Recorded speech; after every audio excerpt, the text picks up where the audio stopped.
Hello friends, welcome to our YouTube channel R Tech Civil Academy. मेरा नाम राज शर्मा है। मैं आप सबका स्वागत करता हूं हमारे यूट्यूब चैनल पर। आज हम लोग बात करने वाले हैं राजस्थान की जनगणना के बारे में। जितनी भी सारी इन्फॉर्मेशन है वो सब मैंने कलेक्ट करी है आप लोगों के लिए। लेकिन उससे पहले स्टार्ट करने से पहले मैं आपको कहना चाहूँगा कि हमारे YouTube channel R Tech Civil Academy को सब्सक्राइब कर लीजिए और बेल आइकन दबा लीजिए, क्योंकि आने वाले फ्यूचर के जो भी वीडियोस होंगे वो आप तक पहुंच सकेंगे, आप तक नोटिफिकेशन पहुंच जाएगा। तो चलिए फिर शुरू करते हैं राजस्थान की जनगणना 2011 के बारे में। दोस्तों, सारी इन्फॉर्मेशन तो आपको बहुत सारी मिलती है, हर जगह मिलती है, डेटा वगैरह मिलता है। लेकिन हम लोग पहले बेसिक से स्टार्ट करेंगे कि क्या हुआ, कहाँ से स्टार्ट हुई, कैसे कैसे क्या क्या चीज़ें हुई हैं।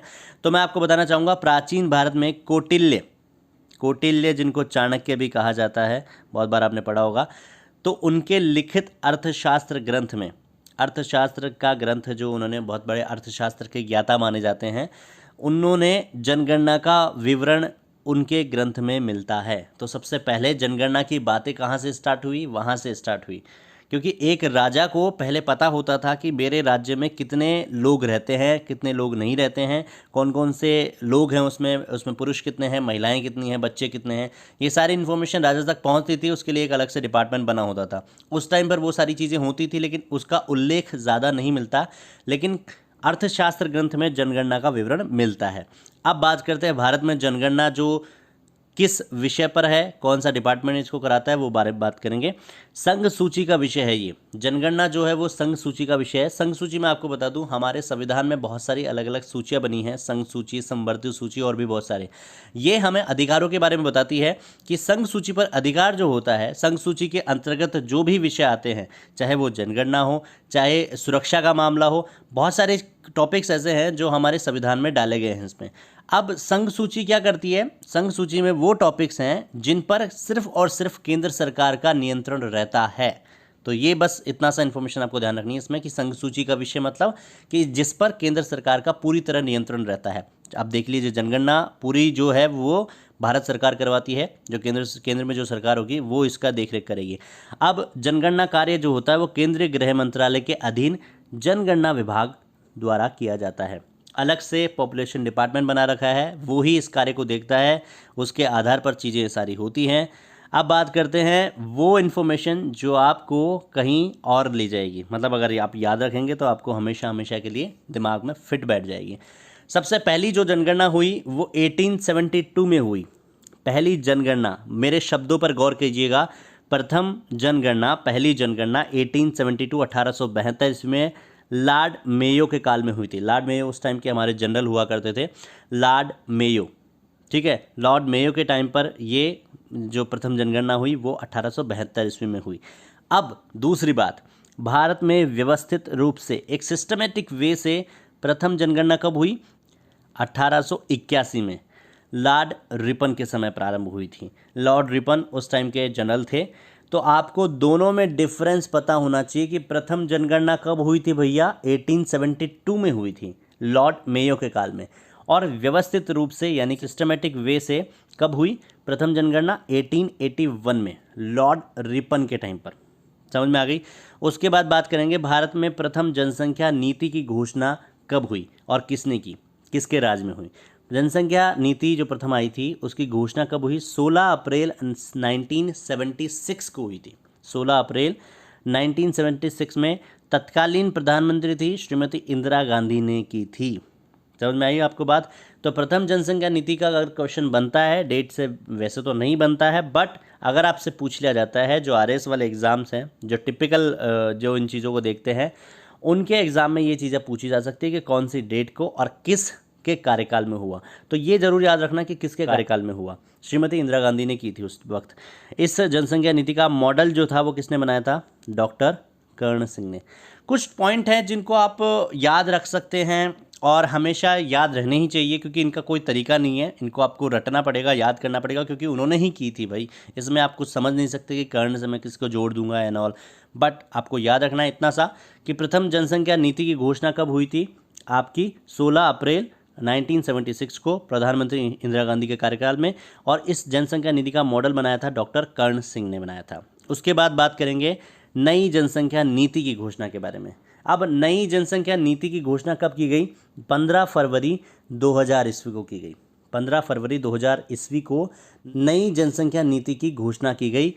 इसका मॉडल किसने बनाया था? सीपी ठाकुर ने बनाया था। तो 2 नीतियां अभी तक हुई हैं। पहली नीति मैंने बताया 16 अप्रैल 1976 को, और उस समय की तत्कालीन जो प्रधानमंत्री थी वो श्रीमती इंदिरा गांधी थी, और डॉक्टर कर्ण सिंह ने उसका मॉडल बनाया था।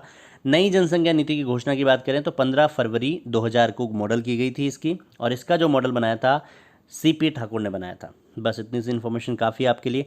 अब बात करते हैं राजस्थान की।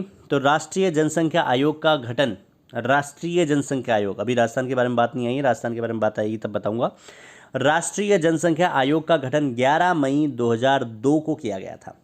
पूरे एक ऑर्गेनाइजेशन बना दिया गया था, पूरा डिपार्टमेंट ही नहीं, पूरा ऑर्गेनाइजेशन बना गया। राष्ट्रीय जनसंख्या आयोग का गठन 11 मई 2002 को हुआ। नवीनतम जनगणना 2011 भारत की 14वीं जनगणना है, 14वीं जनगणना, इतना याद रखना है। अब जो 2021 में आने वाली है वो होगी आपकी 15वीं जनगणना, ठीक है। अब एक पॉइंट और है इसमें, 2011 की जनगणना स्वतंत्रता प्राप्ति के बाद 7वीं जनगणना है। 1947 के बाद जनगणना हुई थी, कब हुई थी? 1951 में। हर 10 साल में जनगणना की जाती है, तो 1951 से लेकर के आप लगा लीजिए 2011 कौन सी है? 7वीं है। अब जो आएगी 2021 को कौन सी हो जाएगी? 8वीं जनगणना हो जाएगी। बस इतना सा समझना है, ठीक है। अब बात करते हैं कुछ डेटाज के बारे में, कुछ चीज़ों के बारे में। नवीनतम जनगणना 2011 के विषय में बात करेंगे। 2011 की जनगणना का शुभारंभ भारत के महापंजीयक एवं जनगणना आयुक्त सी चंद्रमौली द्वारा, ये नाम रटी लो भाई साहब, याद ही कर लो अच्छे से, क्योंकि ये नाम पूछा जा सकता है, क्योंकि लेटेस्ट जनगणना भी तो 2011 की है। बाद में आंकड़े चेंज होते जाते हैं, नई नई अपडेट्स होती जाती है, लेकिन गवर्नमेंट की तरफ से जो आंकड़े आते हैं वो सिर्फ और सिर्फ जनगणना के टाइम पर ही आते हैं, हर 10 साल में ही आते हैं। उसे प्रोप्रिएट माना जाएगा, उसे पूरा तरीके से माना जाएगा। सी चंद्रमौली ये कौन थे?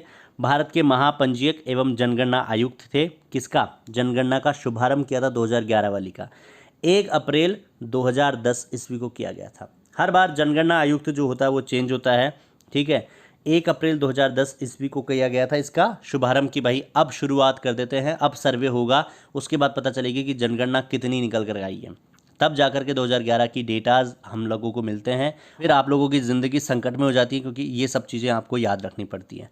बट जोक्स अपार्ट, अब बात करते हैं कुछ पॉइंट्स की।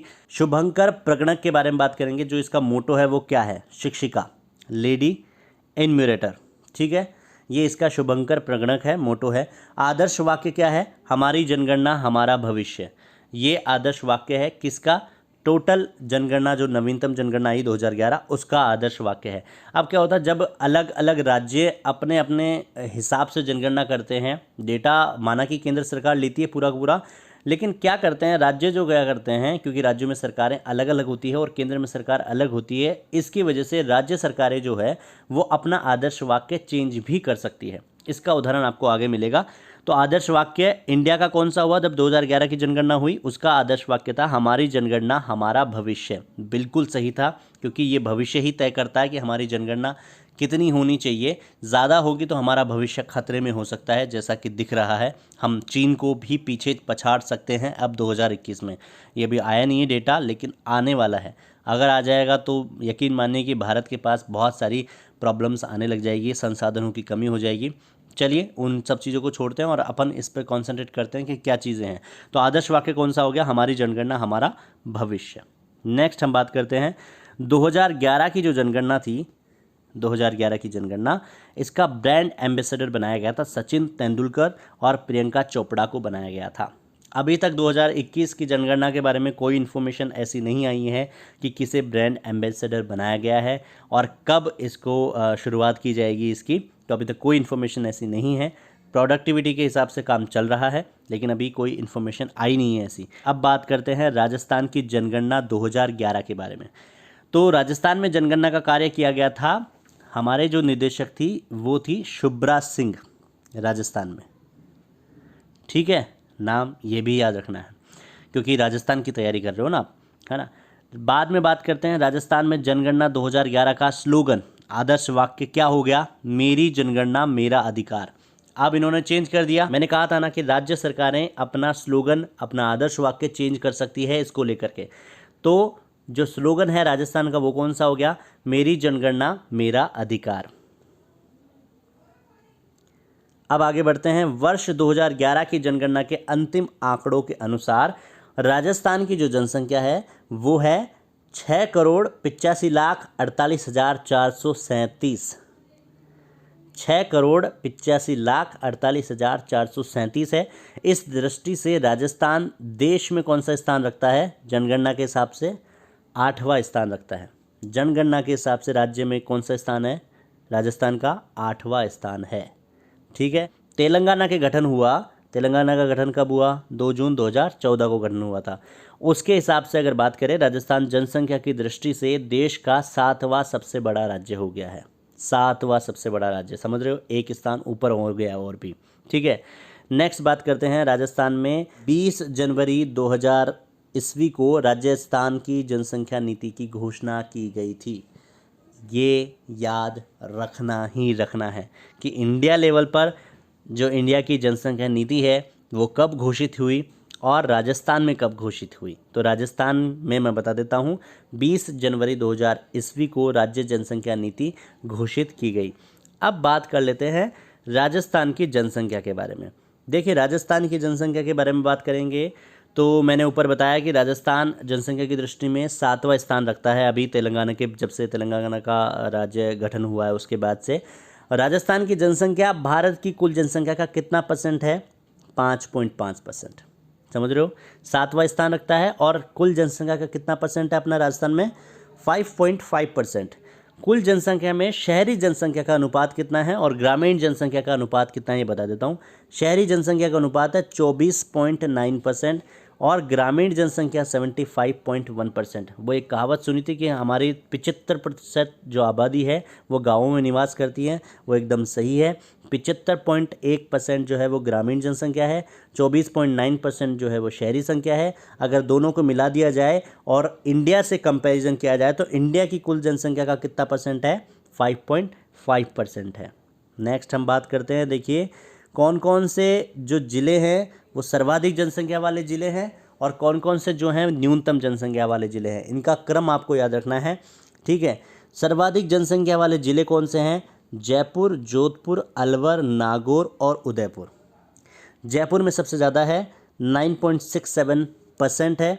ये परसेंटेज आपको नहीं याद रखनी है, आपको केवल एक मोटा मोटा ये याद रखना है कि क्रम वाइज याद रखना है कि सबसे जनसंख्या वाला ज़्यादा जिला कौन सा है और एक क्रम डिसाइड होता है कि पहला कौन सा है, फिर दूसरा कौन सा है, तीसरा कौन सा है, चौथा कौन सा, पांचवा कौन सा है। इसलिए आपको ये याद रखना है कि पहला कौन सा हो गया? जयपुर हो गया। उसके बाद जोधपुर में ज़्यादा जनसंख्या है, अलवर में है, नागौर में है, उदयपुर में है। ठीक है। न्यूनतम जनसंख्या की बात करें तो पहले स्थान पर जो आएगा उसमें तो आपको कोई दो राय होनी नहीं चाहिए। पहला है जैसलमेर, जिसमें सबसे कम परसेंट है 0.98%। ठीक है। इसकी जनसंख्या है 6,69,919। फिर आता है सेकंड स्थान पर प्रतापगढ़, सिरोही, बूंदी और राजसमंद। सारी चीज़ें आपको याद रखनी चाहिए कि न्यूनतम जनसंख्या वाले ज़िले कौन से हैं, क्रम वाइज याद होनी चाहिए। सर्वाधिक जनसंख्या वाले ज़िले कौन से हैं वो क्रम वाइज याद होनी चाहिए। नेक्स्ट हम लोग बात करने वाले हैं राजस्थान की दृष्टि से सबसे बड़ा जिला कौन सा है। अभी मैंने ऊपर बताया जनसंख्या की दृष्टि से राजस्थान का सबसे बड़ा जिला कौन सा है? जयपुर। सबसे छोटा जिला कौन सा है? जैसलमेर। दोनों ऊपर बता चुके हैं। अब बात करते हैं सर्वाधिक शहरी जनसंख्या वाला जिला कौन सा है? जयपुर है। न्यूनतम शहरी जनसंख्या वाला जिला कौन सा है? प्रतापगढ़ है। दोनों में डिफरेंस समझ लियो और ये दोनों डिफरेंस समझ लो। जनसंख्या की दृष्टि से सबसे बड़ा जो जिला है वो जयपुर है, मान लिया। शहरी जनसंख्या की दृष्टि में भी देखा जाए तो जयपुर नंबर 1 है।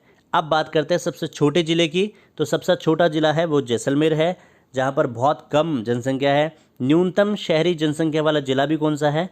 प्रतापगढ़ है। समझ में आ गया। अब बात करते हैं वो ज़िला जिसकी कुल जनसंख्या का सर्वाधिक हिस्सा जो है वो गाँव में रहता है, वो है डूंगरपुर। 93.6% जनसंख्या जो है वो गाँव में रहती है। अब सबसे ज़्यादा परसेंट जो शहरी में निवास करता है, ऐसा कौन सा ज़िला है? वो है कोटा, 60.3%। तो शहरों में कौन सा रहता है? कोटा 60.3%। डूंगरपुर जो है वो गाँवों के लिए है, डूंगरपुर 93.6%। ये याद रखना है। आज के वीडियो में बस इतना ही। अब इसका जनगणना का सेकंड पार्ट हम लोग जल्द लेकर के आने वाले हैं आपके लिए, उसके लिए तैयार रहिए। उसमें कुछ चीज़ें डेटा बेसिस होंगी, याद करने वाली होंगी, उनके कुछ ट्रिक्स हो सकते हैं, उनके कुछ क्वेश्चंस होंगे जो एग्ज़ाम में पूछे गए हैं, वो मैं आपके सामने जल्द लेकर आऊँगा। तब तक के लिए आप हमारे वीडियोस देख सकते हैं और हमारा यूट्यूब चैनल सब्सक्राइब कर सकते हैं, ताकि आपको इन फ्यूचर नोटिफिकेशन की जानकारी पहले मिल जाए। और इसके साथ ही अब आपसे मुलाकात होगी हमारे अगले वीडियो में जनगणना का पार्ट 2 के साथ।